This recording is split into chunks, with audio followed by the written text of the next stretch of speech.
Bab 1031. Seorang ahli tingkat tinggi alam dewa spiritual yang terluka pernah berada di hutan ini. Kini pilar cahaya juga muncul di hutan yang sama. Lu Ming tidak dapat menahan diri untuk tidak menghubungkan kedua hal tersebut. Jika benar ada harta karun di tempat ini, maka mendapatkannya pasti tidak akan mudah. Sangat mungkin ada banyak ahli alam dewa spiritual yang telah datang. Meski demikian, Lu Ming tidak berniat mundur. Ia menyembunyikan auranya lalu terbang rendah di antara pegunungan dan hutan, bergegas menuju pilar cahaya. Saat ia hampir mencapai lokasi tersebut, terdengar suara angin terbelah dari arah lain. Lu Ming melihat 3 pria kekar dan 2 orang tua melesat cepat dan langsung memasuki lingkaran cahaya. Mereka jelas para kultivator yang tertarik oleh fenomena ini.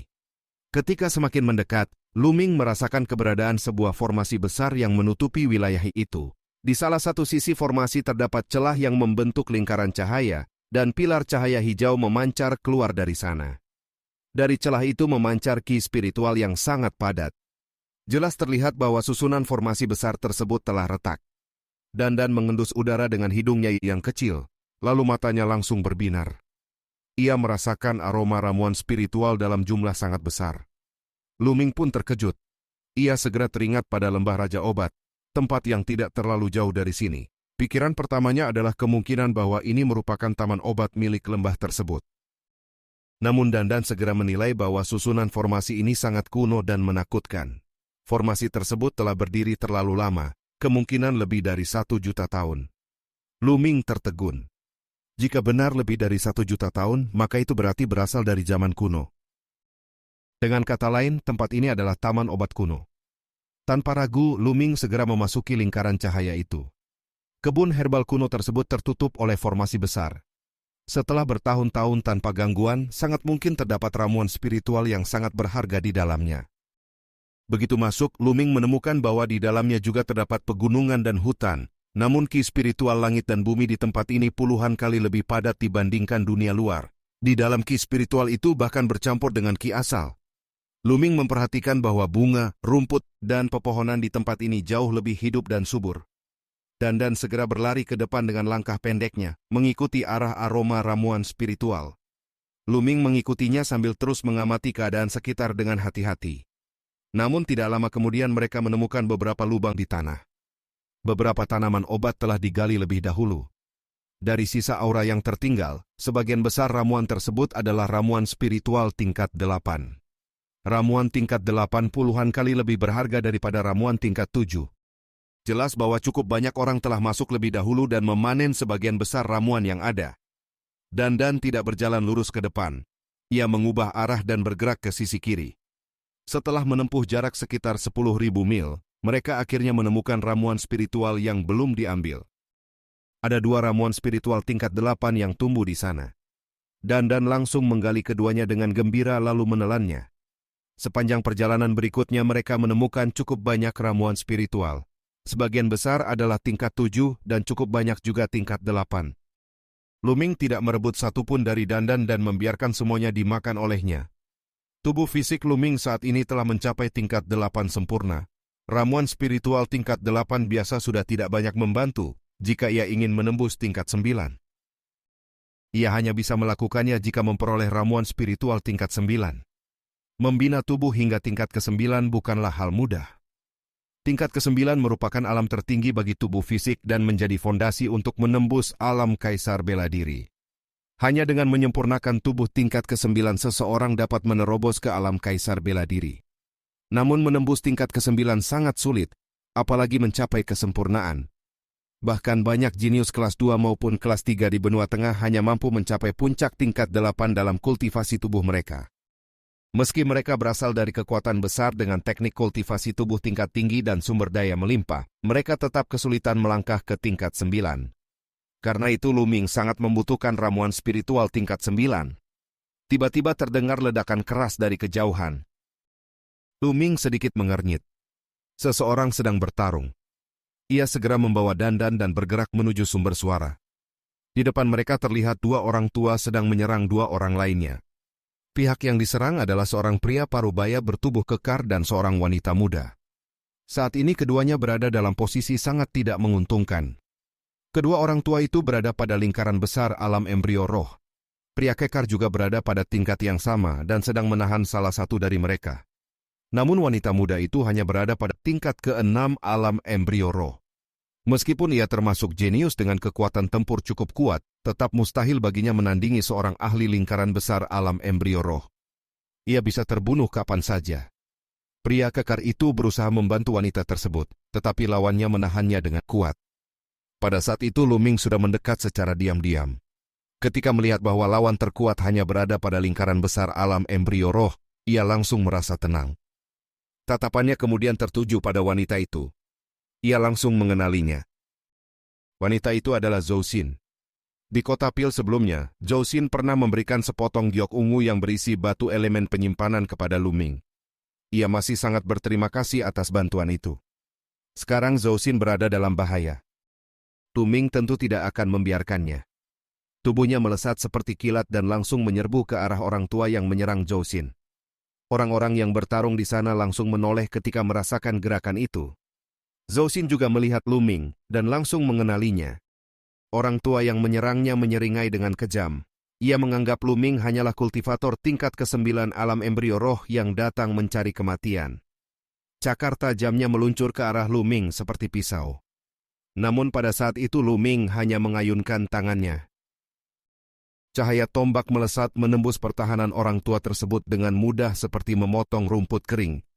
Dalam sekejap cahaya itu menembus dahinya. Orang tua itu bahkan tidak sempat bereaksi sebelum tubuhnya roboh dan mati. Orang tua lain yang sedang bertarung dengan pria kekar melihat kejadian itu dan langsung ketakutan. Ia mencoba melarikan diri. Namun kilatan tombak berikutnya meluncur cepat dan langsung memaku tubuhnya ke tanah. Kedua ahli lingkaran besar alam embrio roh itu terbunuh dalam sekejap. Zhou Xin menatap pemandangan itu dengan keterkejutan yang jelas. Sejak kemunculan Luming, dua ahli kuat itu langsung terbunuh tanpa sempat memberikan perlawanan. Luming berjalan mendekat dengan senyum tipis. Ia menyapa Zhou Xin dengan tenang. Zhou Xin menatapnya dengan mata berkedip-kedip penuh keheranan. Ia tidak menyangka kekuatan Luming telah mencapai tingkat yang begitu menakutkan. Di matanya, Luming kemungkinan adalah seorang jenius tingkat 3 yang sangat langka. Pria kekar itu segera mendekati Zhou Xin dengan wajah cemas. Zhou Xin kemudian memperkenalkan Luming sebagai orang yang telah menyelamatkannya. Pria parubaya itu memberi hormat dengan tangan terkepal sebagai tanda terima kasih, meskipun di matanya masih tersimpan sedikit kewaspadaan. Zhou Xin kemudian menanyakan apakah Luming juga datang untuk mencari ramuan spiritual. Luming mengangguk. Ia memang datang karena tertarik oleh kemunculan pilar cahaya tersebut. Bab 1032. Zhou Xin memperingatkan Luming agar berhati-hati. Kali ini terlalu banyak kultivator kuat yang tertarik datang ke tempat ini. Ia dan Paman Liu hanya berniat berkeliling di bagian pinggiran dan tidak akan masuk lebih dalam, karena di bagian dalam pasti berkumpul para ahli yang jauh lebih kuat. Luming sempat menawarkan untuk menemani mereka. Dalam hatinya ia masih berterima kasih kepada Zhou Xin karena dahulu telah memberinya batu nanyuan. Jika Zhou Xin membutuhkan bantuan, ia tentu tidak akan menolak. Namun Zhou Xin menolak dengan halus. Ia merasa dirinya dan Paman Liu terlalu lemah. Jika mereka berjalan bersama Luming, justru mereka mungkin akan menjadi beban baginya. Karena itu lebih baik Luming bertindak sendiri. Luming tidak memaksanya. Ia mengucapkan perpisahan dan bersiap pergi. Sebelum pergi, kekuatan melahapnya meledak keluar. Ia langsung melahap esensi darah dan energi sejati dari dua orang tua yang telah terbunuh sebelumnya. Kedua ahli alam embrio roh lingkaran besar itu berubah menjadi dua mayat kering dalam sekejap. Luming tidak ingin menyia-nyiakan energi sebesar itu. Setelah menyerapnya, ia melanjutkan perjalanan. Zhou Xin dan pria parubaya itu memandang dengan kaget ketika melihat dua tubuh kering yang tertinggal. Dandan kemudian berbicara pelan kepada Luming. Ia merasa bahwa gadis itu tampaknya memiliki urusan tertentu dan tidak ingin orang lain mengikutinya. Karena itu ia sengaja meminta Luming pergi. Luming sebenarnya merasakan hal yang sama. Ia juga merasa Zhou Xin menyembunyikan sesuatu dan tidak ingin berjalan bersamanya. Namun itu adalah urusan pribadi orang lain, sehingga Luming tidak ingin terlalu memikirkannya. Ia terus berjalan sambil mencari ramuan spiritual.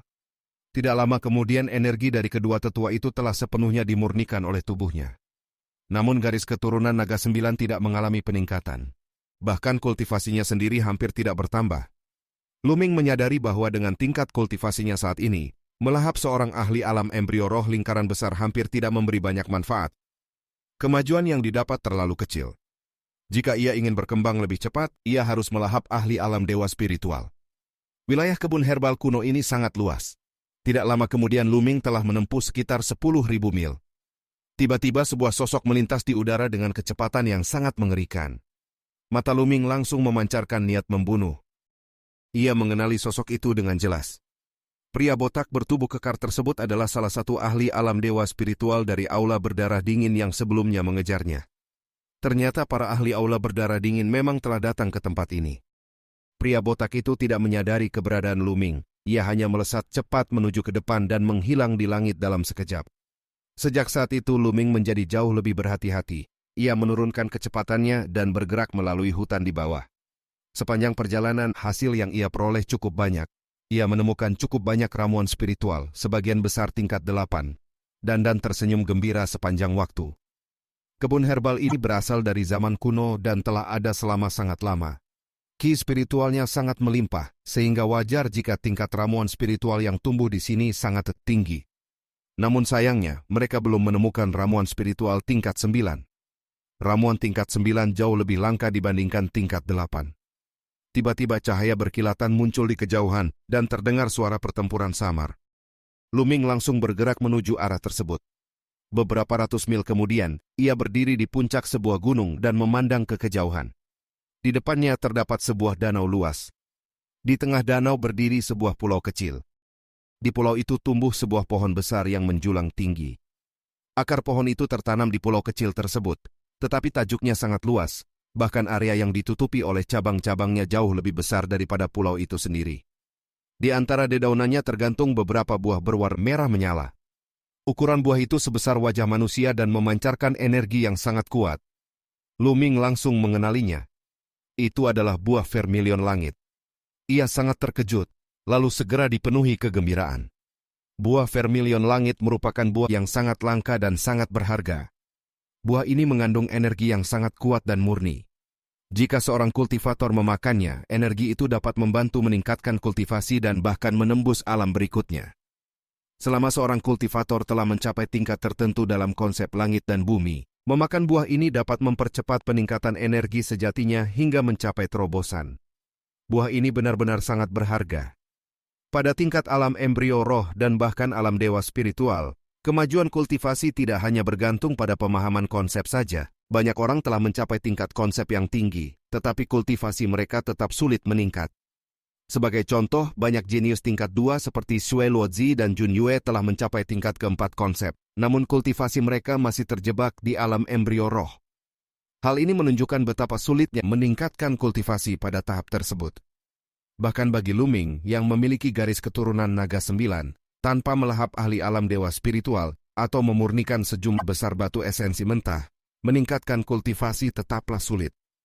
Namun jika ia memperoleh buah vermilion langit, kultivasinya dapat meningkat dengan sangat cepat. Matanya bersinar terang. Jika ia bisa mendapatkan beberapa buah tersebut, kultivasinya dapat langsung menembus lingkaran besar alam embrio roh, karena tingkat konsep langit dan bumi miliknya telah memenuhi syarat. Namun Lu Ming tidak bertindak tergesa-gesa. Pohon buah vermilion langit itu dilindungi oleh sebuah formasi besar. Sebuah lapisan cahaya menyelimuti pohon tersebut. Saat ini ada 7 kultivator yang terus menyerang tirai cahaya itu, berusaha memecahkan formasi. Lapisan cahaya formasi itu terus bergetar, seolah telah melemah karena usia yang sangat lama. Tampaknya formasi itu hampir hancur. Mata ke-7 orang itu bersinar penuh keserakahan. Pada saat yang sama mereka juga saling waspada. Sebelumnya mereka bekerja sama untuk menghancurkan formasi tersebut. Namun sekarang ketika formasi hampir runtuh, masing-masing mulai memiliki niat tersembunyi. Tiba-tiba sebuah cahaya pedang melintas. Seorang tetua berjubah hijau menyerang seorang wanita tua di sampingnya. Wanita tua itu telah bersiap dan langsung membalas dengan serangan telapak tangan. Pada saat yang sama sebuah tongkat besi terbang dari arah lain dan menghantam kepala tetua berjubah hijau yang lengah. Tetua itu langsung tewas tanpa sempat berteriak. Pertempuran besar langsung pecah. Formasi bahkan belum berhasil ditembus, tetapi 6 orang yang tersisa sudah saling menyerang dengan ganas. Semua orang yang hadir adalah kultivator kuat, setidaknya berada pada tingkat ke-6 alam embrio roh. Mereka adalah para kultivator dari wilayah sekitar yang tertarik oleh pilar cahaya. Dalam waktu singkat 2 orang yang lebih lemah terbunuh. 4 orang yang tersisa terus bertarung dengan semakin sengit. Pada saat itu, sebuah sosok tiba dari langit. Luming sedikit terkejut ketika melihatnya. Wanita yang datang itu melangkah atas awan dengan kaki seperti giok. Tubuhnya diselimuti kabut dan awan tipis seperti peri dari langit. Dia tidak lain adalah Jing Kongling. 4 orang yang sedang bertarung itu juga mengenalinya. Ketika melihat Jing Kongling, mereka langsung berhenti bertarung. Jing Kongling dengan tenang menyatakan bahwa buah vermilion langit itu menjadi miliknya dan mereka harus pergi. Suaranya lembut dan jernih, tanpa emosi. Salah satu wanita tua tidak mau menerima hal itu. Ia merasa bahwa mereka telah menemukan pohon itu lebih dahulu dan hampir berhasil menembus formasi. Kini setelah Jing Kongling muncul, ia justru ingin mengambil semuanya sendiri. Namun Jing Kongling tetap berbicara dengan tenang. Aura di tubuhnya perlahan menyebar. Beberapa aliran air muncul di sekelilingnya dan berubah menjadi naga air yang berputar-putar. Keempat orang itu merasa sangat marah tetapi juga ketakutan. Mereka tahu bahwa jika melawan Jing Kongling, kemungkinan besar mereka akan mati. Jing Kongling adalah salah satu jenius puncak dari benua tengah. Kekuatan tempurnya jauh melampaui mereka. Saat suasana tegang itu berlangsung, tiba-tiba terdengar tawa dingin yang menggema. Dari kejauhan sebuah cahaya pelangi melesat dengan kecepatan luar biasa. Sesaat kemudian seorang lelaki tua berambut merah muncul di langit. Bab 1033. Seorang lelaki tua berambut merah muncul di langit. Auranya penuh amarah, dan matanya menyala saat menatap buah vermilion langit. Wanita tua yang sebelumnya berada di sana langsung berseru dengan terkejut. Wajah orang lain juga berubah drastis. Bahkan ekspresi Jing Kongling ikut berubah dan menjadi lebih serius. Di dunia kultivasi, hanya seorang ahli alam dewa spiritual yang layak disebut sebagai yang terhormat. Lelaki tua berambut merah itu adalah seorang kultivator alam dewa spiritual. Tatapan yang terhormat Cikui menyapu semua orang di sekitarnya dengan niat membunuh. Ia menyatakan bahwa semua buah vermilion langit itu kini menjadi miliknya dan semua orang harus pergi. Ekspresi wanita tua dan 3 orang lainnya berubah pucat. Nama Cikui sangat terkenal di wilayah sekitar. Ia bukan berasal dari kekuatan besar manapun, melainkan seorang kultivator bebas yang berhasil menembus alam dewa spiritual. Bagi seorang kultivator bebas, pencapaian seperti itu sangat sulit. Selain itu, Cikui terkenal sangat kejam. Akhirnya wanita tua itu memutuskan mundur. Meskipun ia sangat tidak rela, buah vermilion langit tidak sebanding dengan nyawanya. Ia menggertakkan gigi lalu pergi. 3 orang lainnya juga memilih mundur. Di atas danau kini hanya tersisa Cikui dan Jing Kongling. Cikui menatap Jing Kongling dan bertanya apakah ia tidak berniat pergi. Jing Kongling tetap tenang. Ia menyatakan bahwa gelar kehormatan itu tidak cukup untuk menakutinya.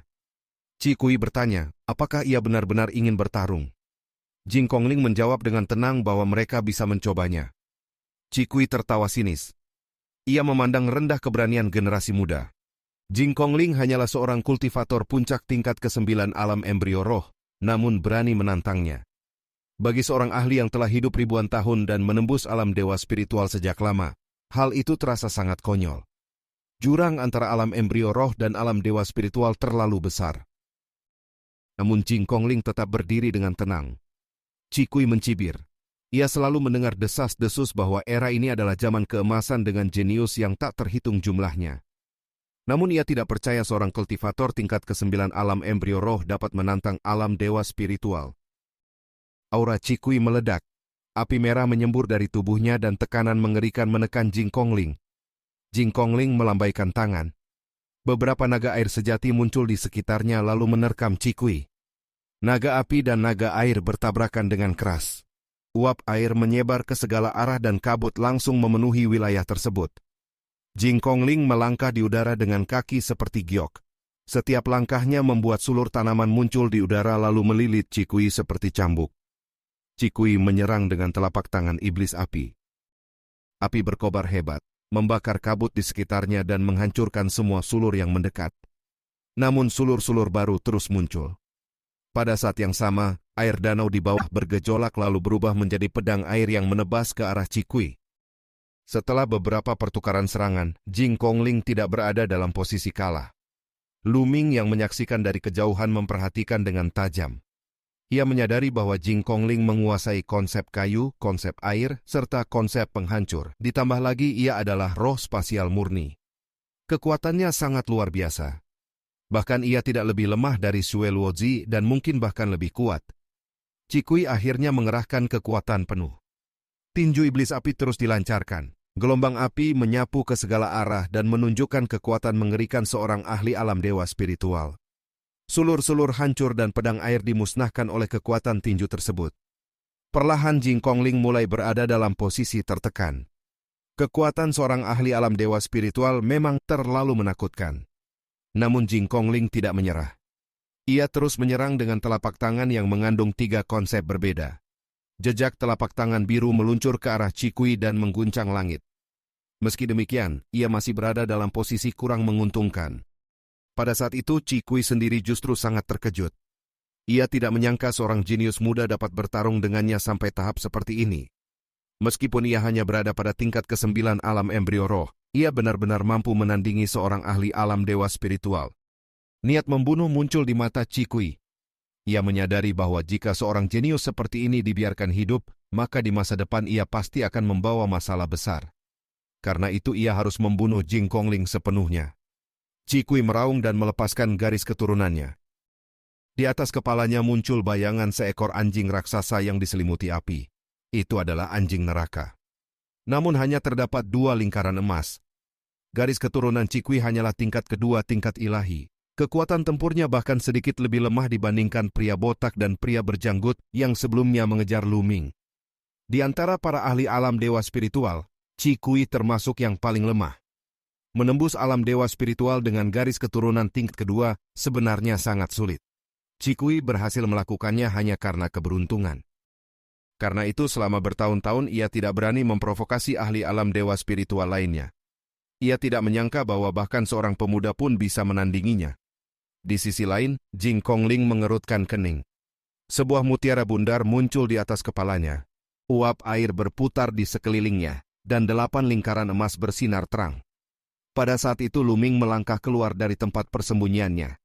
Kemunculannya langsung menarik perhatian keduanya. Mata Jing Kongling langsung berbinar ketika melihat Lu Ming.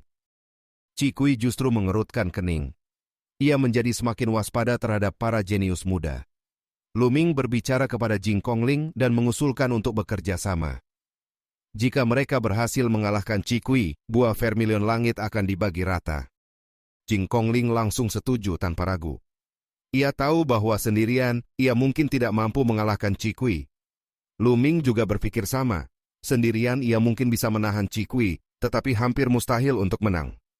Karena itu ia memutuskan bekerja sama dengan Jing Kongling. Cikui meraung marah ketika melihat mereka bersekutu. Ia berubah menjadi anjing neraka dan langsung menerkam Jing Kongling. Jing Kongling juga menyatu dengan garis keturunannya dan berubah menjadi mutiara raksasa. Mutiara itu bergetar seperti menyimpan lautan di dalamnya. Pada saat yang sama Lu Ming melepaskan 4 aliran energi naga. Tubuhnya melesat seperti cahaya saat ia menerkam anjing neraka.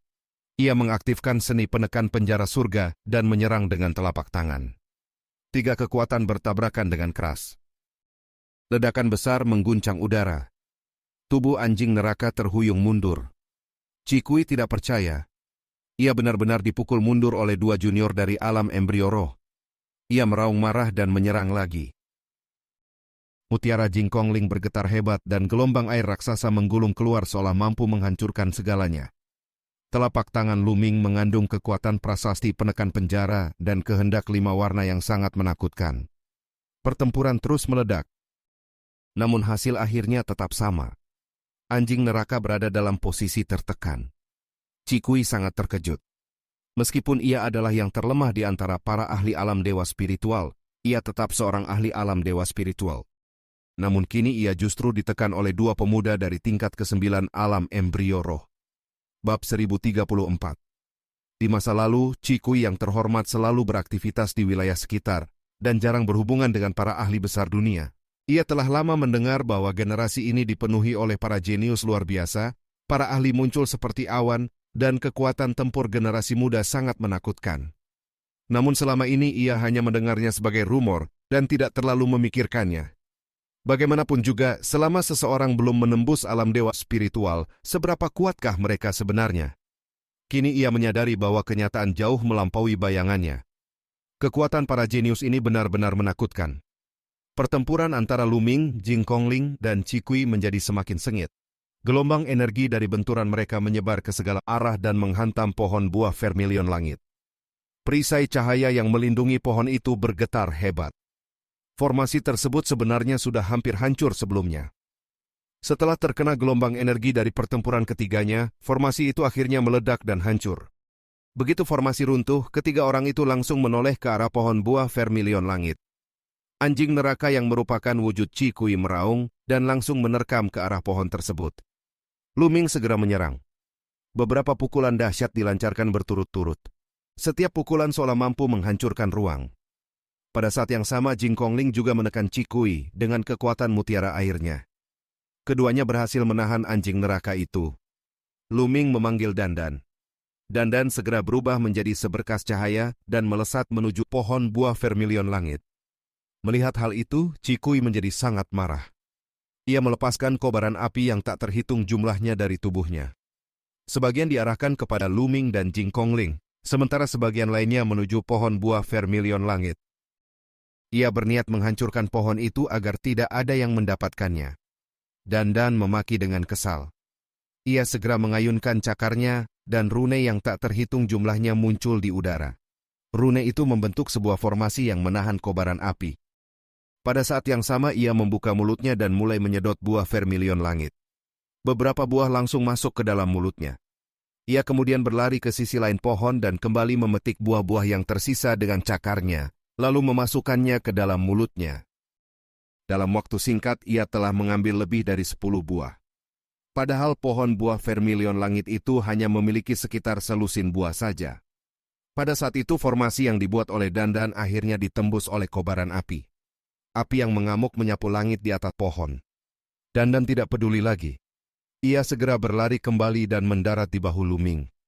Api yang tak terhitung jumlahnya jatuh ke bawah, dan dalam sekejap pohon buah vermilion langit itu berubah menjadi abu. Qi meraung marah dan menuntut agar buah vermilion langit diserahkan kepadanya. Lu Ming tidak membuang waktu untuk menjawab. Inti esensial di tubuhnya meledak. Pada saat itu ia mendorong teknik penekan penjara surga hingga batas tertinggi. Seluruh inti esensial dalam tubuhnya langsung tersedot habis, namun kekuatan yang dilepaskan sangat mengerikan. Dengan satu pukulan saja, anjing neraka menjerit kesakitan dan terhuyung mundur.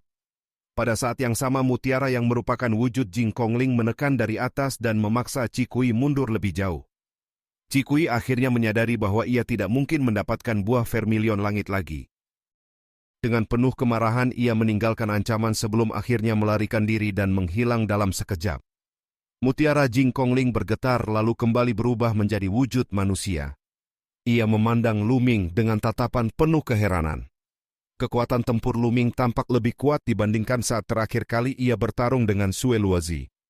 Bahkan yang lebih mengejutkan, Lu Ming belum menggunakan garis keturunannya. Hal itu membuat Jing Kongling merasa bahwa Lu Ming sangat sulit ditebak. Lu Ming mengerutkan kening dan melihat ke kejauhan. Ia merasakan kehadiran orang lain yang sedang mendekat. Ia menyarankan agar mereka segera meninggalkan tempat itu. Jing Kongling setuju. Keduanya segera terbang menjauh dari danau tersebut. Tidak lama setelah mereka pergi, sebuah ledakan suara yang mengerikan terdengar dari kejauhan. Sosok lain muncul di langit. Orang itu adalah pria botak dari aula berdarah dingin. Ia merasakan bahwa baru saja terjadi pertempuran besar di tempat ini dan menduga pasti ada perebutan harta karun. Namun ketika ia tiba, semua orang sudah pergi. Tiba-tiba matanya berkilat. Ia merasakan aura Lu Ming yang tersisa di udara. Dengan senyum dingin ia segera mengejar ke arah aura tersebut. Sementara itu Lu Ming dan Jing Kongling telah terbang sejauh sekitar 10.000 mil hingga tiba di sebuah lembah. Lu Ming menoleh kepada Dandan dan memintanya mengeluarkan buah vermilion langit yang telah dipetik. Dandan mengatakan bahwa total buah yang ia ambil adalah 15, dan mereka bisa membaginya secara merata. Lu Ming terkejut mendengar itu. Dandan dengan bangga menyatakan bahwa tanpa dirinya, Lu Ming tidak akan mendapatkan satu pun buah. Jing Kongling kemudian menyatakan bahwa ia hanya membutuhkan 5 buah saja. Lu Ming akhirnya setuju. Dandan membuka mulutnya dan 10 buah vermilion langit terbang keluar. Lu Ming mengambil 5 buah dan Jing Kongling juga mengambil 5 buah. Jing Kongling kemudian mengucapkan terima kasih atas bantuan Lu Ming. Ia berencana mencari tempat untuk menyerap buah vermilion langit dan segera berpamitan. Lu Ming juga berniat melakukan hal yang sama. Keduanya berpisah dan terbang ke arah yang berbeda. Lu Ming kemudian terbang lagi sejauh sekitar 10.000 mil sebelum menggali sebuah lubang kecil di sebuah gunung besar. Ia masuk ke dalam gunung hingga mencapai bagian dalam lalu memasuki diagram gunung dan sungai. Tidak lama setelah ia masuk, pria botak dari aula berdarah dingin tiba di tempat itu. Ia merasakan aura Lu Ming menghilang lagi dan menyimpulkan bahwa Lu Ming pasti memiliki harta yang dapat menyembunyikan auranya. Ia memutuskan untuk menunggu di sekitar wilayah itu dan akan membunuh Lu Ming segera setelah ia muncul. Pria botak itu kemudian bersembunyi di dalam awan. Di dalam diagram gunung dan sungai, Lu Ming duduk bersila di atas sebuah puncak gunung. Ia menatap Dandan dengan tenang. Ia mengetahui sifat Dandan dengan sangat baik dan tidak percaya bahwa jumlah buah yang dipetiknya hanya 15. Dandan langsung membela diri dengan nada tidak senang. Namun di bawah tatapan tenang Lu Ming, ia akhirnya mulai mengaku satu persatu. Pertama ia mengatakan 16. Kemudian berubah menjadi 17. Lalu 18. Akhirnya dengan wajah canggung ia mengaku bahwa totalnya adalah 20 buah. Ia pun memuntahkan 10 buah lagi dari mulutnya. Lu Ming hanya menggelengkan kepala. Ia sudah tahu bahwa makhluk kecil itu pasti menyembunyikan sebagian. Lu Ming kemudian mengambil 3 buah lagi dan menyisakan 7 buah untuk Dandan. Dandan akhirnya menghela napas lega. Jika bukan karena ia masih membutuhkan Lu Ming untuk membantunya mencari ramuan spiritual di masa depan, ia mungkin sudah bertengkar besar dengannya. Lu Ming menatap buah vermilion langit di tangannya. Menurut perhitungannya, 8 buah sudah cukup untuk membantunya meningkatkan kultivasi. Ia segera mengambil 1 buah dan mulai menyerap energinya menggunakan kekuatan melahap. Buah vermilion langit adalah buah spiritual yang sangat langka. Energi yang terkandung di dalamnya sangat murni dan hampir sama dengan energi sejati seorang kultivator. Buah ini hampir tidak memiliki kotoran sehingga dapat dimurnikan dengan sangat cepat. Karena itu buah ini sangat cocok untuk membantu seorang kultivator meningkatkan kultivasi dan menembus ke alam berikutnya. Bab 1035. Energi dari buah vermilion langit dengan cepat mengalir masuk ke dalam tubuh Lu Ming. Ia menjalankan teknik naga perang sejati dan energi besar itu terus-menerus diubah menjadi inti esensial miliknya dengan kecepatan yang luar biasa. Hampir tidak diperlukan proses pemurnian tambahan. Tingkat kultivasi Lu Ming meningkat dengan sangat cepat. Hanya dalam waktu singkat seluruh energi dari 1 buah telah sepenuhnya diserap. Kultivasinya langsung menembus tahap menengah tingkat ke-9 alam embrio roh dalam 1 kali proses, dan kekuatannya masih terus meningkat. Energi itu bahkan jauh lebih besar dibandingkan energi yang pernah ia peroleh dari menyerap puluhan kultivator tingkat ke-9 alam embrio roh. Lu Ming merasa kagum dalam hatinya. Buah vermilion langit benar-benar luar biasa karena dapat dimurnikan dengan sangat cepat. Ia memperkirakan bahwa bahkan kultivator biasa pun tidak membutuhkan waktu lama untuk menyerap buah seperti ini. Tanpa ragu ia mengeluarkan 1 buah lagi dan kembali memurnikannya. Tingkat kultivasinya meningkat seperti roket yang melesat ke langit. Buah vermilion langit adalah harta langka yang hampir mustahil ditemukan. Pohonnya sangat sulit dibudidayakan dan tingkat kelangsungan hidupnya sangat rendah. Bahkan jika berhasil tumbuh, peluangnya untuk berbuah juga sangat kecil. Selain itu, jumlah buah yang dihasilkan juga sangat sedikit. Karena itulah buah vermilion langit hampir tidak pernah terlihat di dunia luar dan hampir tidak mungkin dibeli. Efeknya terlalu luar biasa, sehingga bahkan kekuatan besar pun tidak mampu menyediakan banyak buah seperti ini. Kebun obat kuno yang mereka temukan telah disegel selama waktu yang sangat lama, dan hanya tersisa 1 pohon buah vermilion langit. Kini pohon itu juga telah hancur. Seiring Lu Ming terus berkultivasi, tingkat kultivasinya meningkat pesat. Setelah memurnikan 4 buah vermilion langit, kultivasinya mencapai tingkat ke-9 alam embrio roh yang sempurna. Langkah berikutnya adalah mencoba menembus lingkaran besar alam embrio roh. Lu Ming merenung. Ia berlatih teknik naga perang sejati, serta teknik rahasia lautan roh super, sehingga inti esensialnya jauh lebih kuat dibandingkan kultivator biasa. 4 buah kemungkinan belum cukup untuk menembus lingkaran besar alam embrio roh. Pandangannya kemudian beralih kepada Dandan yang berada tidak jauh darinya. Dandan sedang berbaring santai di atas awan dengan kaki bersilang sambil mengunyah sebuah ramuan spiritual.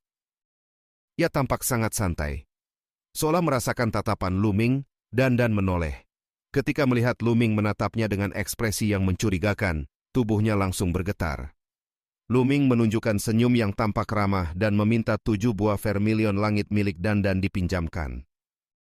Dandan langsung menolak keras. Namun Lu Ming tidak menyerah.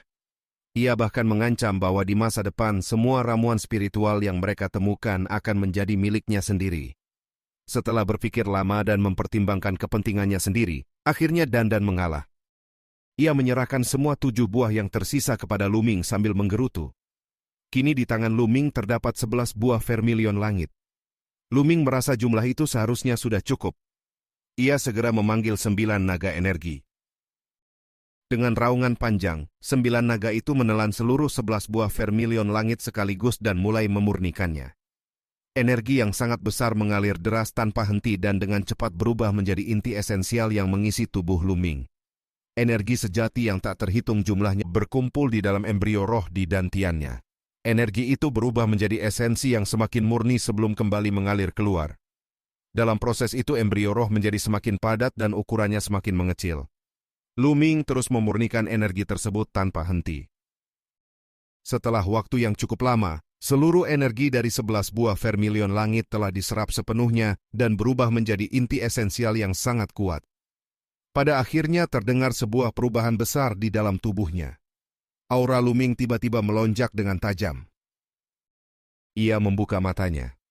2 berkas cahaya memancar dari matanya dan menembus udara hingga ratusan mil sebelum menghancurkan sebuah gunung di kejauhan. Lu Ming akhirnya berhasil menembus lingkaran besar alam embrio roh. Senyum tipis muncul di wajahnya. Langkah berikutnya adalah mempersiapkan diri untuk menembus alam dewa spiritual. Namun menembus alam itu tidaklah mudah. Hal tersebut tidak dapat dicapai hanya dengan menyerap energi dalam jumlah besar. Seorang kultivator harus melahirkan dewa spiritual dari dalam embrio roh. Selain membutuhkan kehendak tingkat keempat, kesadaran serta jiwa juga harus menyatu dengan dewa spiritual tersebut. Pada akhirnya embrio roh akan hancur dan dewa spiritual akan lahir. Ketika dewa spiritual muncul, petir kesengsaraan dari langit akan turun. Hanya dengan melewati kesengsaraan petir yang mengerikan itu, seseorang dapat benar-benar memasuki alam dewa spiritual. Kesengsaraan langit pernah muncul ketika seseorang menembus alam raja bela diri dan membentuk rune kehendak. Demikian pula saat menembus alam dewa spiritual. Namun kekuatan kesengsaraan ini jauh lebih mengerikan. Banyak kultivator berubah menjadi abu saat menghadapi langkah terakhir tersebut. Lu Ming menutup matanya dan memeriksa kondisi tubuhnya. Ia menemukan bahwa embrio roh di dalam dantiannya kini sangat padat dan tampak seperti kristal yang jernih. Ukurannya juga jauh lebih kecil, hanya sebesar semangka, namun memancarkan vitalitas yang sangat kuat seolah sedang melahirkan seorang dewa. Lu Ming membuka matanya dan menghela napas panjang. Jika sekarang ia bertemu Cikui lagi dan menggunakan seluruh kekuatannya, ia yakin dapat membunuhnya. Dari tahap awal tingkat ke-9 alam embrio roh hingga lingkaran besar alam embrio roh, inti esensialnya telah meningkat berkali-kali lipat. Kekuatan tempurnya juga meningkat berkali-kali. Lu Ming merasa sangat puas. Ia meninggalkan diagram gunung dan sungai dengan suasana hati yang baik. Begitu keluar dari gunung, ia langsung menembus batu dan muncul di luar puncak gunung. Namun tepat pada saat itu tekanan mengerikan tiba-tiba turun dari langit. Sebuah kapak raksasa berwarna merah darah melesat dari kejauhan dan menebas ke arah Lu Ming dengan kecepatan luar biasa. Serangan itu datang tanpa peringatan. Jika Lu Ming belum menembus lingkaran besar alam embrio roh sebelumnya, serangan mendadak ini mungkin sudah membuatnya terluka parah. Namun sekarang situasinya berbeda. Dalam sekejap, diagram gunung dan sungai muncul dan melindungi tubuhnya. Pada saat yang sama, inti esensialnya meledak keluar dan ia melancarkan pukulan ke arah kapak tersebut. Benturan besar mengguncang udara. Sebagian besar kekuatan kapak darah itu dihancurkan oleh pukulan Lu Ming, sementara sisa kekuatannya ditahan oleh diagram gunung dan sungai. Tubuh Lu Ming bergetar dan jatuh ke bawah. Namun sebelum menyentuh tanah, ia menapak pada cabang pohon besar dan kembali melesat ke langit. Tatapannya menjadi dingin ketika melihat sosok yang menyerangnya. Orang itu adalah pria botak dari aula berdarah dingin. Pria botak itu tampak sedikit terkejut. Ia tidak menyangka bahwa serangan mendadaknya dapat ditahan tanpa membuat Lu Ming terluka. Ketika ia merasakan aura Lu Ming, wajahnya langsung berubah drastis. Ia menyadari bahwa kultivasi Lu Ming telah menembus lingkaran besar alam embrio roh. Hatinya menjadi sangat berat. Beberapa hari yang lalu kultivasi Lu Ming masih berada pada tahap awal tingkat ke-9 alam embrio roh. Namun kini ia sudah mencapai lingkaran besar alam embrio roh. Kecepatan peningkatan seperti ini benar-benar menakutkan. Bab 1036. Tatapan Lu Ming dingin dan dipenuhi niat membunuh ketika memandang pria botak itu. Hari ini adalah waktu yang tepat untuk menyelesaikan permusuhan lama. Pria botak itu memandang Lu Ming dengan wajah suram. Meskipun Lu Ming telah menembus kultivasi, dia tetap tidak percaya bahwa seorang kultivator alam embrio roh dapat mengancam dirinya yang berada di alam dewa spiritual. Lu Ming tidak ingin membuang waktu. Garis keturunan 9 naga segera muncul, lalu tubuhnya menyatu dengan garis keturunan itu dan berubah menjadi wujud 9 naga. Pada saat yang sama, 6 aliran energi naga di tubuhnya meledak keluar. Kekuatan mengerikan melonjak dari tubuhnya. Dengan 9 langkah naga dan konsep 5 warna yang berputar di sekelilingnya, ia mencakar ke arah pria botak itu dengan 9 cakar naga. Ruang di depan cakar naga itu terkoyak seperti kertas tipis, retakan-retakan ruang muncul di udara. Pria botak itu terkejut. Hanya dengan 1 cakar saja ruang sudah dapat robek. Kekuatan seperti ini jelas telah mencapai tingkat dewa spiritual. Pria botak bertubuh kekar itu segera mundur. Garis keturunan kapak darah muncul di atas kepalanya.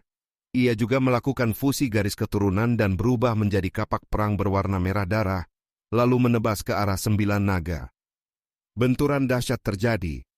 Kapak perang merah darah dan cakar naga bertabrakan, menghasilkan badai energi mengerikan yang menyapu ke segala arah. Namun dalam benturan itu, kapak merah darah terpukul mundur. Dengan 1 serangan saja, pria botak itu langsung berada dalam posisi tertekan. Kekuatan Lu Ming jauh melampaui bayangannya. 9 naga melesat di udara seperti cahaya mengalir, langsung menyerbu ke depan kapak perang merah darah dan kembali mencakar. Pada saat yang sama, raungan naga menggema dan kekuatan melahap yang mengerikan menyelimuti kapak perang merah darah itu. Seiring meningkatnya kultivasi Lu Ming hingga mencapai kesempurnaan alam embrio roh, inti esensialnya menjadi sangat kaya dan kuat. Dengan teknik penekan langit penjara, lebih banyak inti esensial dapat muncul, sehingga kekuatan teknik tersebut meningkat tajam. Kini, serangan santai Lu Ming saja sudah dapat menandingi kekuatan teknik penghancur penjara yang dulu ia gunakan ketika masih berada pada tahap awal tingkat ke-9 alam embrio roh. Jika suatu hari ia menembus alam dewa spiritual, Yuan sejatinya akan menjadi jauh lebih melimpah. Pada saat itu ia dapat menggunakan teknik penghancur langit penjara sesuka hati, dan kekuatan sejati dari keterampilan bela diri tingkat dewa benar-benar akan terlepas. Di bawah tekanan kekuatan 9 naga, kapak perang merah darah itu mulai bergetar. Kekuatan garis keturunan pria botak itu menjadi tidak stabil. Kekuatan melahap dari 9 naga memengaruhi kekuatannya. Cakar naga menghantam kapak perang itu berulang kali. 1 cakar, 2 cakar, 3 cakar. Serangan bertubi-tubi menghantam tanpa henti. Lu Ming sama sekali tidak mempedulikan pertahanannya sendiri. Ia dilindungi oleh diagram gunung dan sungai, sehingga ia hanya menyerang dengan gila-gilaan. Ledakan demi ledakan terdengar di langit. Kapak perang merah darah terus bergetar, dan pria botak itu sepenuhnya berada dalam posisi tertekan. Di dalam hatinya muncul rasa takut. Seorang ahli alam dewa spiritual justru ditekan oleh seorang kultivator alam embrio roh sepanjang pertarungan. Ketakutan mulai menguasai dirinya dan niat mundur muncul di benaknya. Namun Lu Ming telah melihat niat itu. Cakar naga kembali mencengkeram kapak perang merah darah dengan kekuatan yang bahkan lebih mengerikan. Pada serangan ini, Lu Ming menggunakan seluruh kekuatannya dan mengaktifkan teknik penekan langit penjara sepenuhnya. Seluruh inti esensial di tubuhnya ditarik keluar. Kekuatan cakar itu meledak dengan dahsyat. Kapak perang merah darah bergetar hebat lalu meledak hancur. Tubuh pria botak itu kembali muncul dan terpental ke tanah seperti peluru meriam. Darah muncrat dari mulutnya. Tubuhnya menghantam tanah dengan keras. Bumi berguncang hebat dan gelombang kejut menyapu ke segala arah. Gunung-gunung dalam radius ratusan mil runtuh dan hancur menjadi puing-puing. Pepohonan, bunga, dan rerumputan semuanya berubah menjadi abu. Pria botak itu terbaring di dasar lubang raksasa yang sangat dalam. Napasnya lemah dan matanya dipenuhi ketakutan. 9 naga melangkah maju dan menerjang turun dari langit. Pada saat yang sama, energi dari batu penyimpan Yuan mengalir kembali ke tubuh Luming, mengisi kembali inti esensialnya.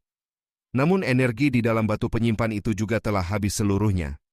Bagaimanapun juga, energi yang tersimpan di dalamnya hanyalah energi yang ia kumpulkan ketika masih berada pada tahap awal tingkat ke-9 alam embrio roh. Pria botak itu mencoba melawan, tetapi luka yang dideritanya terlalu parah.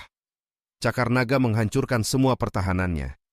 Tubuhnya tercabik-cabik oleh cahaya cakar naga di tengah teror yang tak tertahankan. Kekuatan melahap menyelimuti tubuhnya dan menelan seluruh darah esensial, energi vital, serta Yuan sejatinya. Energi seorang ahli alam dewa spiritual sangatlah kuat. Semua itu mengalir ke dalam garis keturunan 9 naga. Setelah itu, Luming segera meninggalkan tempat itu dan terbang jauh. Tentu saja ia tidak melupakan cincin penyimpanan milik pria botak tersebut. Puluhan ribu mil jauhnya, Luming menemukan tempat tersembunyi lalu memasuki diagram gunung dan sungai untuk melakukan pemurnian. Energi darah, Qi dan Yuan sejati terus berubah menjadi inti esensial, membuat kultivasinya meningkat lagi. Raungan naga menggema. Akhirnya, di bawah 6 lingkaran asli muncul satu lingkaran baru. Setelah melahap dan memurnikan seorang ahli alam dewa spiritual, garis keturunan 9 naga akhirnya meningkat lagi menjadi tingkat ke-7 garis keturunan peringkat dewa. Bersamaan dengan peningkatan itu, satu aliran energi naga baru muncul di tulang belakangnya. Kini terdapat 7 aliran energi naga di tubuhnya. Jika ke-7 aliran itu dilepaskan sekaligus, kekuatan tempurnya pasti akan meningkat drastis. Namun tubuh fisiknya saat ini hanya mampu melepaskan 4 aliran energi naga. Jika lebih dari itu dilepaskan, ia tidak akan mampu mengendalikannya, dan sisik naga akan muncul di tubuhnya. Fenomena seperti itu terlalu mencolok dan sangat mungkin menarik perhatian orang lain. Sampai sekarang, hanya 2 orang yang pernah melihat kekuatan penuh Luming, serta garis keturunan prasasti penekan penjara dan garis keturunan 9 naga miliknya. Mereka adalah pria botak dan pria berjanggut. Kini pria botak itu telah mati. Masih tersisa pria berjanggut. Luming berharap pria itu belum memberitahu siapapun. Garis keturunan 9 naga terlalu istimewa. Sejak zaman kuno tidak pernah ada yang membangkitkannya. Jika berita ini tersebar, kemungkinan besar orang-orang dari Istana Dewa Langit Tertinggi akan mengetahuinya. Karena itu, Luming merasa bahwa suatu saat ia harus menemukan kesempatan untuk membunuh pria berjanggut itu juga. Setelah semua energi pria botak itu sepenuhnya dimurnikan, Luming kembali mengeluarkan batu penyimpan Yuan. Energi di dalam batu itu telah kosong. Ia mulai menuangkan Yuan sejatinya ke dalam batu tersebut untuk menyimpannya kembali. Dengan batu penyimpan Yuan, ia tidak perlu terlalu khawatir ketika bertarung dan bahkan dapat melepaskan kekuatan penuhnya sesekali. Kemenangan atas pria botak tadi sebagian besar berkat batu penyimpan Yuan yang terus mengisi kembali Yuan sejatinya. Luming terus menuangkan Yuan sejatinya ke dalam batu itu. Setiap kali inti esensialnya habis, ia akan melahap batu kasar untuk memulihkannya. Setelah setengah hari berlalu, batu penyimpan Yuan itu telah terisi beberapa kali lipat dari jumlah inti esensial yang dimiliki Luming. Namun harga yang harus dibayar juga tidak kecil. Puluhan ribu batu kasar telah habis digunakan. Bab 1037. Saat ini Luming tidak memiliki banyak batu permata mentah yang tersisa dari peninggalan senior 9 matahari. Jumlahnya hanya sekitar 500 ribu. Selain itu, ia juga belum sempat memeriksa cincin penyimpanan yang diperolehnya dari para lawan yang ia bunuh selama beberapa waktu terakhir. Ia berencana memeriksanya ketika memiliki waktu luang dan berharap dapat menemukan sesuatu yang berguna. Luming menyadari bahwa ia harus menimbun lebih banyak batu permata mentah mulai sekarang. Ketika suatu hari ia berhasil menembus ke alam dewa spiritual, ia pasti akan membutuhkan jumlah batu permata yang sangat besar. Dengan satu pikiran, Luming keluar dari diagram gunung dan sungai, lalu terus terbang lebih dalam menuju kebun herbal. Dengan meningkatnya kultivasinya, rasa percaya diri Luming juga meningkat pesat. Ia terbang dengan kecepatan tinggi menembus langit. Tidak lama kemudian, ia telah menempuh perjalanan sejauh 100.000 li dan tiba di bagian terdalam taman obat tersebut. Meskipun kebun obat itu sangat luas, keseluruhan wilayahnya hanya sekitar beberapa ratus ribu mil. Sepanjang perjalanan, Dandan kembali memanen banyak ramuan spiritual. Tiba-tiba ekspresi Luming berubah. Sebuah cahaya hijau bersinar di kejauhan di depannya. Mata Dandan langsung berbinar penuh kegembiraan. Luming tetap tenang. Ia tahu bahwa jika benar terdapat ramuan spiritual langka, maka pasti akan menarik perhatian banyak ahli. Mendapatkannya tentu tidak akan mudah. Meskipun demikian, rasa ingin tahunya tetap muncul, dan ia terbang menuju arah cahaya tersebut. Setelah menempuh perjalanan sekitar 10.000 mil, ia melihat sebuah gunung besar. Namun ketika ia tiba, cahaya itu justru menghilang. Luming sedikit terkejut. Situasi ini berbeda dari yang ia bayangkan. Jika cahaya itu begitu terang hingga dapat terlihat dari jarak ribuan mil, seharusnya sudah ada banyak orang yang datang. Namun di tempat itu justru tidak terlihat satupun sosok. Udara di sekitar pegunungan itu dipenuhi aroma obat yang sangat kuat. Luming menghirup udara dalam-dalam dan menatap pegunungan di depannya.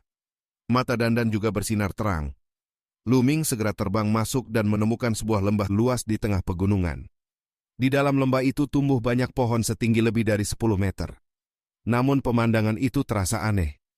Semua pohon tersebut tidak memiliki daun sama sekali. Bahkan cabang-cabangnya tampak kering seperti telah kehilangan seluruh kehidupannya. Akan tetapi di puncak setiap pohon terdapat satu buah. Aroma kuat yang memenuhi udara berasal dari buah-buah itu. Setiap pohon hanya menghasilkan satu buah. Seolah-olah seluruh energi pohon digunakan untuk memelihara satu buah tersebut. Mata Luming langsung melebar. Buah itu adalah buah pemurnian roh. Jantungnya berdetak kencang dan napasnya menjadi berat. Buah pemurnian roh merupakan buah spiritual yang nilainya bahkan lebih tinggi daripada buah vermilion langit. Dalam arti tertentu, nilainya berkali-kali lipat lebih berharga. Hal itu karena buah tersebut mampu memurnikan roh ilahi. Ketika seorang ahli alam dewa spiritual mengonsumsi buah ini, roh spiritual mereka akan menjadi lebih padat dan lebih kuat. Untuk mencapai alam dewa spiritual, seorang kultivator harus memahami esensi langit dan bumi, sekaligus memadatkan roh spiritualnya. Buah pemurnian roh memiliki daya tarik yang sangat mematikan bagi para ahli alam dewa spiritual. Namun bagi seorang kultivator alam embrio roh, godaannya bahkan lebih besar. Jika seorang kultivator yang telah mencapai kesempurnaan alam embrio roh memakan buah ini, kekuatan obatnya akan meresap ke dalam embrio roh. Ketika ia menembus ke alam dewa spiritual, roh spiritual yang lahir dari embrio roh itu akan jauh lebih padat. Untuk menembus alam dewa spiritual, seseorang harus melewati kesengsaraan surgawi. Semakin kuat roh spiritual yang terbentuk, semakin besar pula peluang untuk melewati kesengsaraan tersebut. Bagi seorang kultivator yang telah mencapai kesempurnaan alam embrio roh, buah ini merupakan harta tertinggi yang sangat berharga. Tidak heran jika hati Luming langsung dipenuhi kegembiraan. Di lembah itu terdapat lebih dari 100 pohon buah pemurnian roh. Artinya ada lebih dari 100 buah yang siap dipanen. Jika berita ini tersebar, semua kultivator yang berada pada tingkat kesempurnaan alam embrio roh pasti akan menjadi gila.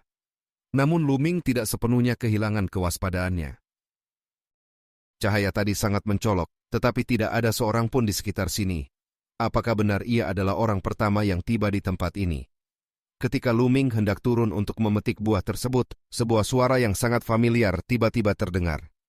Hati Luming sedikit bergetar ketika mengenali suara itu. Tidak lama kemudian, puncak salah satu gunung di bawahnya beriak seperti permukaan air. Dua sosok muncul dari sana. Mereka adalah dua wanita yang sangat cantik, yaitu Peri Tanxiang dan Kong Ling yang dikenal sebagai roh ruang murni. Riak yang muncul tadi ternyata berasal dari sebuah susunan ilusi yang dipasang oleh Peri Tanxiang. Luming tidak menyangka akan bertemu dengan mereka di tempat ini. Luming segera turun dan memasuki susunan tersebut. Di dalamnya ia menyadari bahwa Peri Tanxiang memang telah memasang susunan ilusi untuk menyembunyikan keberadaan mereka. Dari keadaan itu Luming memahami bahwa mereka pasti telah tiba di tempat ini lebih dulu. Namun yang membuatnya bingung adalah mengapa mereka tidak memetik buah pemurnian roh tersebut dan justru bersembunyi di gunung sambil menyamarkan diri dengan susunan. Peri Tanxiang segera menjelaskan alasannya.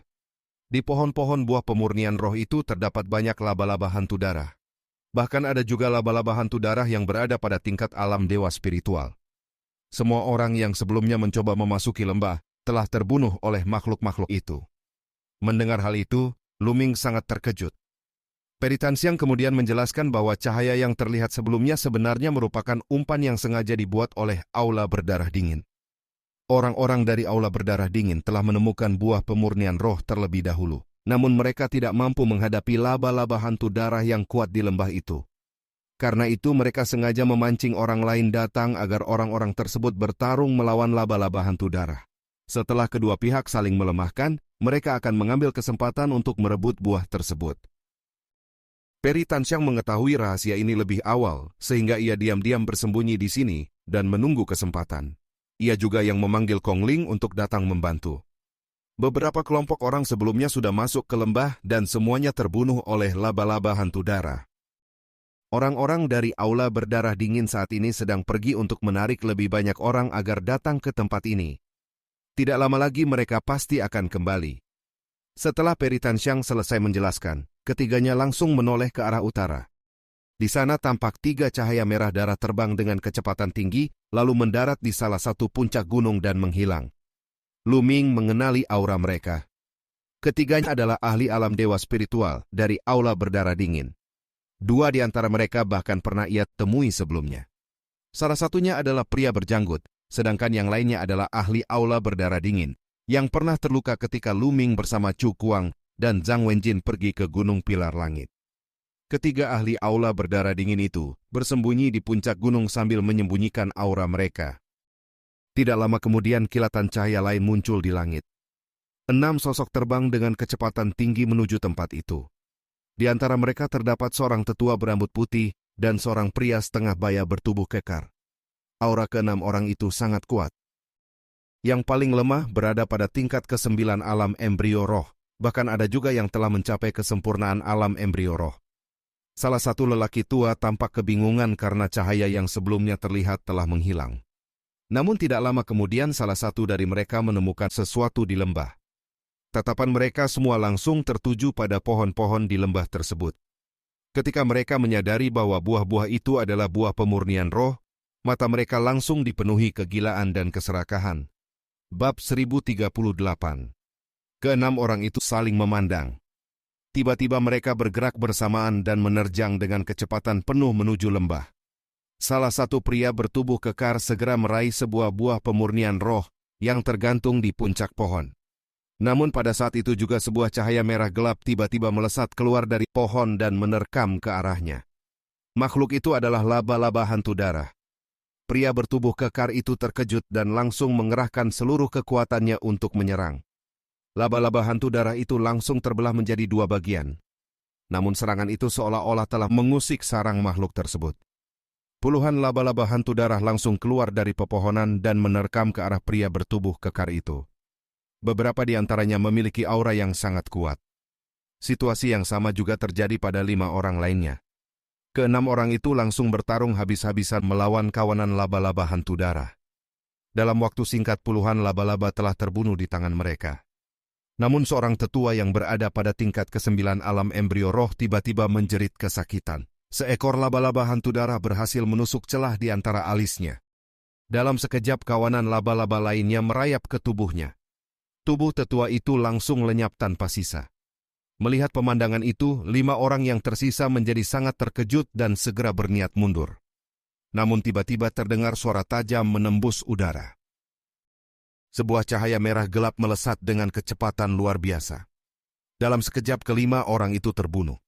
Makhluk yang menyerang mereka juga merupakan laba-laba hantu darah, tetapi ukurannya hanya sebesar kepalan tangan. Aura yang dipancarkannya sangat kuat, jauh melampaui laba-laba lainnya. Makhluk itu adalah laba-laba hantu darah tingkat alam dewa spiritual. Ke-6 orang itu langsung menjadi santapan kawanan laba-laba hantu darah. Tidak lama kemudian lembah kembali menjadi sunyi. Para laba-laba itu kembali memanjat pohon buah pemurnian roh dan tampak menyatu dengan batang pohon, seolah-olah tidak pernah muncul sebelumnya. Dari kejauhan tidak ada yang dapat melihat keberadaan mereka. Pada saat itu 3 ahli dari aula berdarah dingin muncul di udara. Salah satu dari mereka memandang ke arah lembah dengan wajah dingin. Namun mereka segera menyadari bahwa kematian ke-6 orang tadi sama sekali tidak banyak mengurangi jumlah laba-laba. Di lembah itu masih terdapat 3 laba-laba hantu darah tingkat alam dewa spiritual. Selama masih ada 3 makhluk itu, mereka tidak berani bergerak sembarangan. Pria berjanggut besar kemudian mengeluarkan sebuah ramuan spiritual dari cincin penyimpanannya. Ramuan itu memancarkan cahaya hijau yang sangat terang dan melesat ke langit. Ramuan tersebut adalah rumput surga hijau, sebuah ramuan spiritual tingkat 9. Melihat pemandangan itu, mata Lu Ming langsung berkedip. Jika ia bisa mendapatkan ramuan spiritual tingkat 9 itu, tubuh fisiknya mungkin akan mampu menembus ke tingkat ke-9. Setelah memancing perhatian dengan ramuan itu, ketiga murid aula berdarah dingin terbang ke arah selatan, lalu segera kembali dan bersembunyi di pegunungan. Tidak lama kemudian 2 cahaya melesat dari arah selatan dengan kecepatan yang sangat mengerikan. Aura yang dipancarkan kedua sosok itu sangat luas dan berat seperti gunung. Lu Ming segera melihat bahwa mereka adalah 2 binatang iblis berbentuk elang raksasa. Peri Tan Xiang mengenali mereka sebagai para ahli dari benteng elang langit. Kedua elang raksasa itu jelas merupakan makhluk tingkat alam dewa spiritual. Mata mereka yang tajam seperti kilat memindai seluruh wilayah. Ketika mereka melihat buah pemurnian roh di lembah, mata mereka langsung dipenuhi cahaya berapi-api. Kedua elang raksasa itu segera sepakat untuk membagi buah tersebut secara merata. Tanpa ragu mereka langsung menerjang ke dalam lembah. Begitu mereka masuk, kawanan laba-laba hantu darah langsung menyerbu ke arah mereka. Elang biru raksasa membuka paruhnya dan memuntahkan cahaya biru. Setiap tempat yang dilewati cahaya itu langsung membeku, dan laba-laba hantu darah berubah menjadi bongkahan es. Sementara itu, elang ungu raksasa mengepakkan sayapnya dan memanggil kilat ungu yang tak terhitung jumlahnya. Laba-laba yang tersapu oleh kilat itu langsung berubah menjadi abu. Ribuan laba-laba hantu darah terbunuh dalam waktu singkat. Namun pada saat itu 3 cahaya merah gelap melesat keluar. 3 laba-laba hantu darah tingkat alam dewa spiritual muncul dan menyerang kedua elang raksasa itu. Elang ungu raksasa segera memanggil tombak-tombak petir yang menghantam ketiga laba-laba tersebut. Pada saat yang sama, elang biru raksasa memanggil sungai es yang melingkar untuk membekukan mereka. Namun ketiga laba-laba hantu darah itu sangat kuat. Mereka menembus serangan petir dan es, lalu menyerang kedua elang raksasa itu secara langsung. Pertempuran sengit segera meletus di udara. Kelima makhluk itu semuanya berada pada tingkat pertama tingkat 8, setara dengan tingkat pertama alam dewa spiritual. Namun jumlah laba-laba lebih banyak sehingga kedua elang itu berada dalam posisi yang tidak menguntungkan. Setelah puluhan jurus pertarungan, salah satu laba-laba berhasil mencakar tubuh elang ungu raksasa. Darah langsung menyembur keluar, dan bulu-bulu beterbangan di udara. Elang ungu raksasa menjadi sangat marah.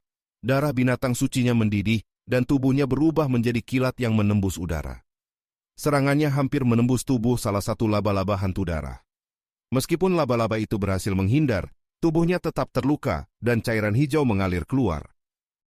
Namun ketiga laba-laba hantu darah itu tetap menahan kedua elang tersebut dengan kuat. Pertempuran menjadi semakin sengit. Pada akhirnya salah satu laba-laba hantu darah berhasil menciptakan luka di perut elang ungu raksasa dan merayap masuk ke dalam tubuhnya. Elang ungu raksasa menjerit kesakitan dan tubuhnya menggeliat hebat di udara. Pada saat terakhir, elang ungu raksasa memanggil seluruh kekuatan petirnya. Tubuhnya membesar dengan cepat, lalu meledak dengan dahsyat. Ledakan petir yang mengerikan menyapu langit. Seekor laba-laba hantu darah langsung berubah menjadi arang hitam. Laba-laba yang telah masuk ke tubuh elang ungu raksasa juga ikut hancur oleh ledakan itu. Kedua makhluk tersebut binasa bersama. 2 laba-laba yang tersisa menjadi sangat marah dan langsung menyerang elang biru raksasa. Elang biru raksasa berusaha mati-matian untuk melarikan diri, tetapi ia terjerat oleh kedua laba-laba tersebut. Pada akhirnya elang biru raksasa berhasil melukai salah satu laba-laba dengan parah. Namun ia sendiri juga terbunuh oleh serangan kedua makhluk itu. 2 elang raksasa tingkat 8 itu akhirnya mati. Namun laba-laba hantu darah juga harus membayar harga yang mahal. Pada saat itu 3 ahli dari aula berdarah dingin muncul dengan tawa keras dan langsung menerjang ke arah 2 laba-laba yang tersisa. Sebelumnya mereka tidak berani bergerak karena ada 3 laba-laba hantu darah tingkat alam dewa spiritual. Namun sekarang situasinya telah berubah. 1 laba-laba telah mati, 1 lagi terluka parah, dan yang terakhir juga mengalami luka ringan. Kesempatan yang mereka tunggu akhirnya tiba. Bab 1039. Dengan 3 orang bekerja sama, melawan 2 laba-laba yang sudah terluka tentu jauh lebih mudah. Kedua laba-laba hantu darah itu perlahan berada dalam bahaya. Ini adalah kesempatan yang sangat baik. Peri Tanxiang melihat situasi di lembah dan matanya langsung berbinar. Lu Ming tetap berhati-hati dan menanyakan apakah masih ada laba-laba hantu darah tingkat alam dewa spiritual lainnya. Peri Tanxiang sangat peka terhadap aura makhluk hidup. Ia yakin tidak ada lagi laba-laba tingkat itu selain yang ada di lembah. Setelah memastikan keadaan, Lu Ming segera mengambil keputusan. Ketiga orang itu harus menyerang bersama untuk merebut buah pemurnian roh lalu keluar dari tempat itu secepat mungkin. Jika mereka tidak bekerja sama, 3 ahli dari aula berdarah dingin pasti akan menyerang mereka dan tidak akan ada kesempatan untuk melarikan diri. Dalam sekejap ketiganya melesat turun menuju lembah dengan kecepatan seperti kilat. Ketika mereka bergerak, Lu Ming langsung menyadari bahwa aura Kong Ling jauh lebih kuat dari sebelumnya. Kultivasinya jelas telah mencapai tingkat kesempurnaan alam embrio roh. Jelas bahwa Kong Ling telah memurnikan buah vermilion langit dan berhasil menembus ke tingkat yang lebih tinggi. Begitu mereka bertiga muncul, 3 orang dari aula berdarah dingin langsung menyadari keberadaan mereka. Pria berjanggut besar langsung meraung marah ketika melihat Peri Tanxiang, Kong Ling, dan Lu Ming. Mereka sama sekali tidak menyangka bahwa 3 jenius muda akan bersembunyi di tempat itu dan menunggu kesempatan untuk bergerak. Lu Ming tidak membuang waktu. Inti esensialnya meledak dan mengalir seperti pita panjang, langsung menyapu beberapa buah pemurnian roh ke tangannya lalu menyimpannya. Peri Tanxiang dan Kong Ling juga bergerak sangat cepat. Inti esensial mereka berputar dan buah-buah itu segera jatuh ke tangan mereka. Sementara itu Dandan langsung menerkam ke depan dengan teriakan keras. Ia terus mengambil buah pemurnian roh satu persatu lalu memasukkannya ke dalam mulutnya. Melihat pemandangan itu, mata pria berjanggut besar langsung memerah. Ia meraung marah dan menyerang Lu Ming dengan kekuatan penuh. Pada saat yang sama, seorang tetua berjubah merah darah menerjang ke arah Peri Tanxiang dan Kong Ling. Adapun pria paruh baya yang pernah ditemui Lu Ming bersama Chu Kuang dan Zhang Wenjin sebelumnya, ia adalah yang terkuat di antara mereka bertiga. Ia sedang bertarung sendirian melawan 2 laba-laba hantu darah yang tersisa. Saat itu salah satu laba-laba yang sudah sangat terluka tiba-tiba meledak. Cahaya merah darah memenuhi langit. Ketika cahaya itu menyentuh tubuh pria paruh baya tersebut, wajahnya langsung berubah pucat dan muncul gas hijau. Ia telah terkena racun. Sementara itu laba-laba hantu darah yang tersisa menjerit tajam lalu menyerap cahaya darah tersebut. Lukanya pulih dengan cepat dan kekuatan tempurnya meningkat. Pertarungan antara mereka langsung menjadi buntu. Di dalam lembah, Lu Ming melepaskan 4 aliran energi naga sekaligus dan melayangkan pukulan penuh kekuatan. Benturan dahsyat terjadi antara dirinya dan pria berjanggut besar. Keduanya sama-sama mundur beberapa langkah. Kekuatan pria berjanggut besar sebenarnya hampir sama dengan pria botak yang telah dibunuh Lu Ming sebelumnya. Namun kali ini Lu Ming tidak menggunakan seluruh kekuatannya sehingga pertarungan mereka tampak seimbang. Pria berjanggut besar sangat terkejut melihat kekuatan Lu Ming yang mampu melawannya secara langsung. Ia segera berubah menjadi singa merah darah dan menerkam dengan ganas.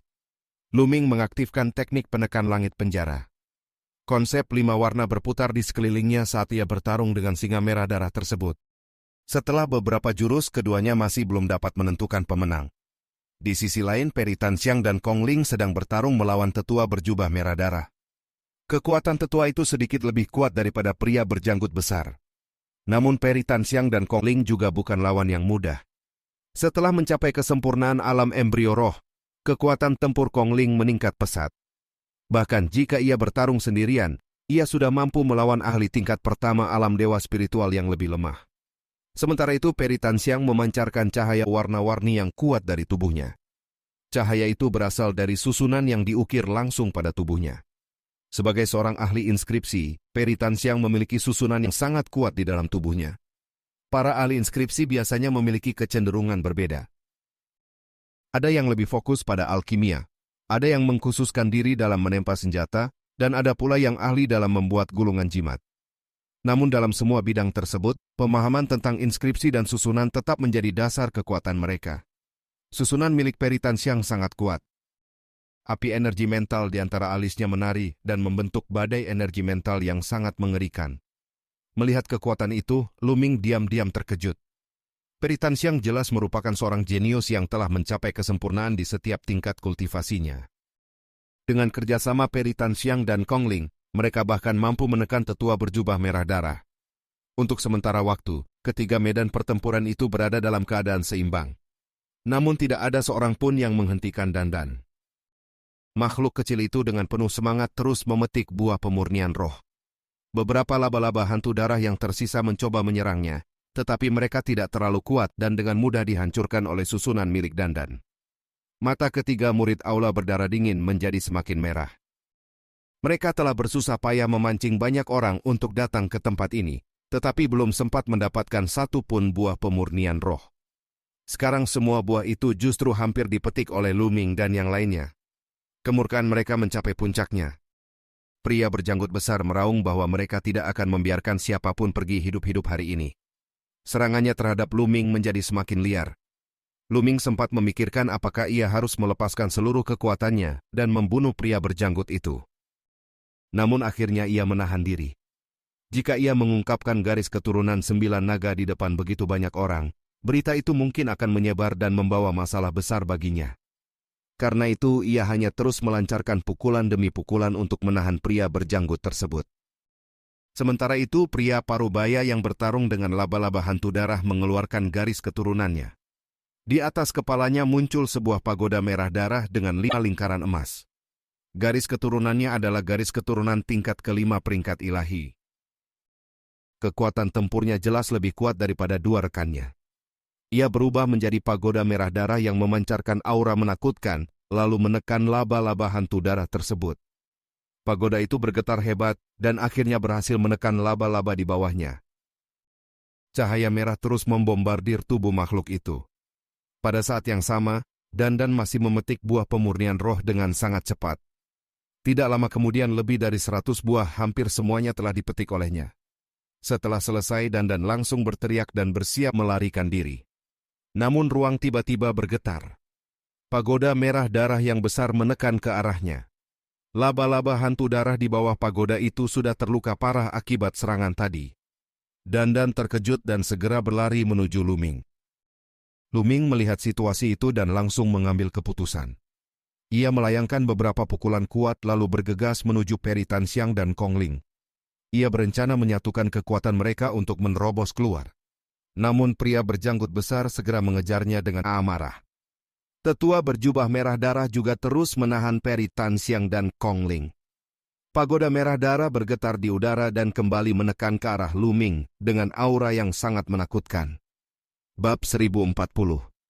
Di antara alis Lu Ming memancar cahaya, lalu diagram gunung dan sungai terbang keluar.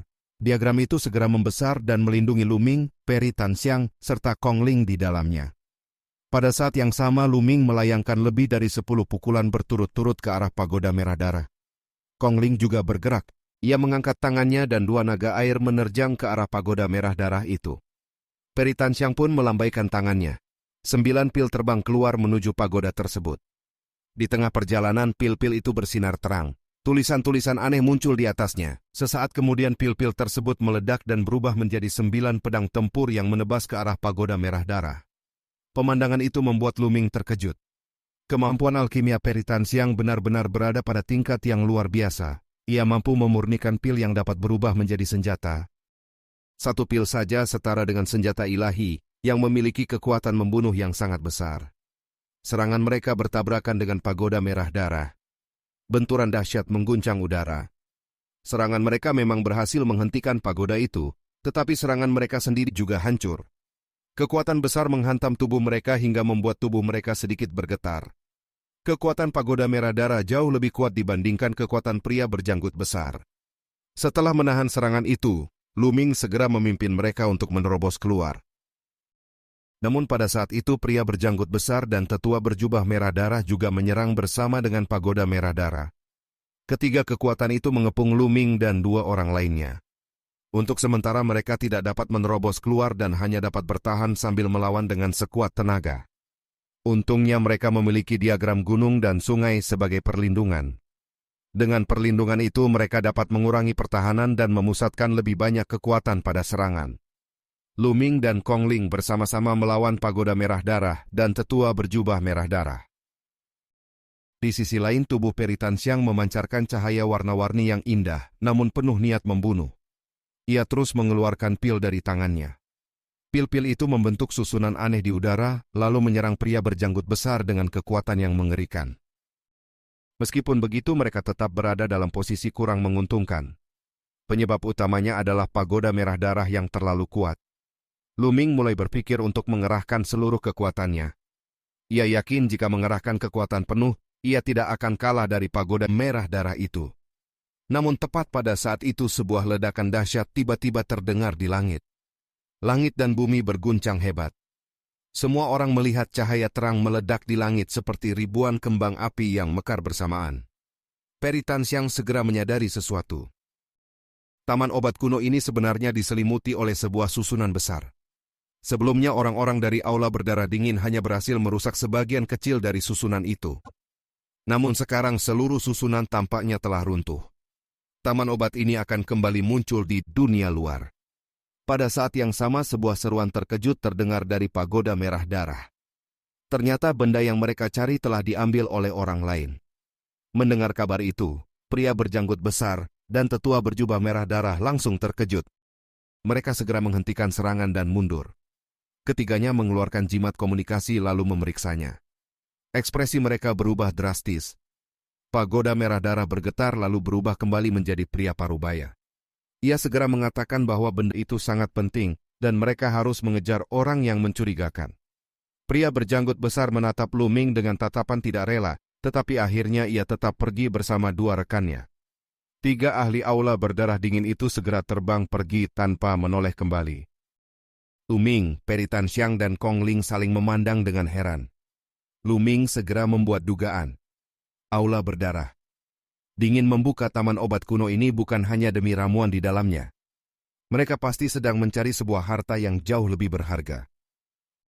Sekarang harta itu telah diambil oleh orang lain. Nilai harta tersebut jelas jauh lebih tinggi daripada buah pemurnian roh. Itulah sebabnya mereka rela meninggalkan Lu Ming dan yang lainnya demi mengejar pencuri harta itu. Selain itu mereka juga tidak yakin dapat mengalahkan Lu Ming dan yang lainnya dalam waktu singkat. Setelah situasi menjadi tenang, Lu Ming segera mengusulkan untuk meninggalkan taman obat itu. Peri Tanxiang dan Kong Ling setuju. Setelah keributan sebesar itu, pasti akan semakin banyak ahli yang datang. Tempat ini bukan lagi tempat yang aman. Ketiga orang itu segera terbang menuju barat. Sepanjang perjalanan tidak terjadi apapun. Setelah terbang ratusan ribu mil dan cukup jauh dari taman obat itu, mereka akhirnya berhenti di sebuah puncak gunung. Lu Ming menatap Dandan.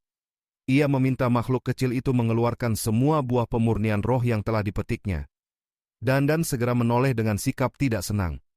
Namun Lu Ming menjelaskan bahwa buah itu jauh lebih berguna bagi kultivator yang berada pada tingkat kesempurnaan alam embrio roh atau alam dewa spiritual. Bagi Dandan buah itu tidak terlalu berguna dibandingkan ramuan lain. Setelah melihat tatapan tajam Lu Ming, Dandan akhirnya tidak punya pilihan selain mengeluarkan semua buah yang telah ia kumpulkan. Lebih dari 100 buah pemurnian roh muncul di hadapan mereka. Hal ini juga karena buah itu tidak terlalu berguna bagi Dandan. Jika tidak, makhluk kecil itu mungkin tidak akan rela mengeluarkannya. Totalnya ada 102 buah. Lu Ming membagi buah-buah itu menjadi 3 bagian yang sama. Ia memberikan 34 buah kepada Peri Tanxiang dan 34 buah kepada Kong Ling. Lu Ming sendiri menyimpan bagian yang tersisa.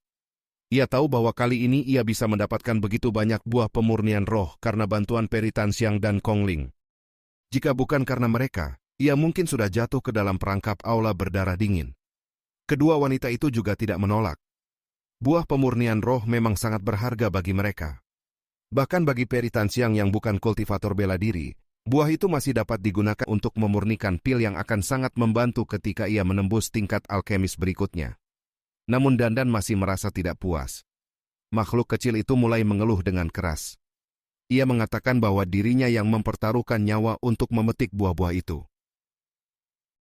Ia menuduh Lu Ming hanya menggunakan hasil kerja kerasnya untuk menyenangkan wanita cantik. Peri Tanxiang tidak dapat menahan tawa melihat kelakuan Dandan. Ia merasa sangat penasaran terhadap makhluk kecil itu. Kong Ling juga merasa sama. Seekor kura-kura kecil yang mampu mengukir susunan prasasti adalah sesuatu yang belum pernah mereka lihat sebelumnya. Mereka belum pernah melihat makhluk iblis yang memiliki kemampuan seperti itu.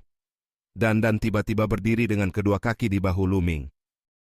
Ia meletakkan kedua cakarnya di pinggang dan menunjukkan sikap sangat sombong.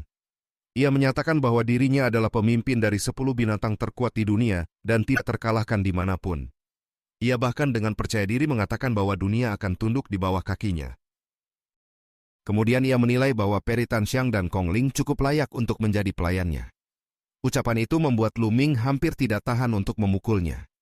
Namun tingkah lucu Dandan justru membuat Peri Tanxiang tertawa semakin keras. Bahkan Kong Ling yang biasanya tenang dan anggun juga ikut tersenyum. Peri Tanxiang kemudian meminta izin kepada Luming untuk bermain dengan hewan peliharaan spiritualnya selama beberapa hari. Sebelum Luming sempat menjawab, Dandan sudah lebih dulu melompat ke pelukan Peri Tanxiang. Dengan cakar kecilnya, ia memegang rok Peri Tanxiang sambil menunjukkan senyum licik yang sangat aneh.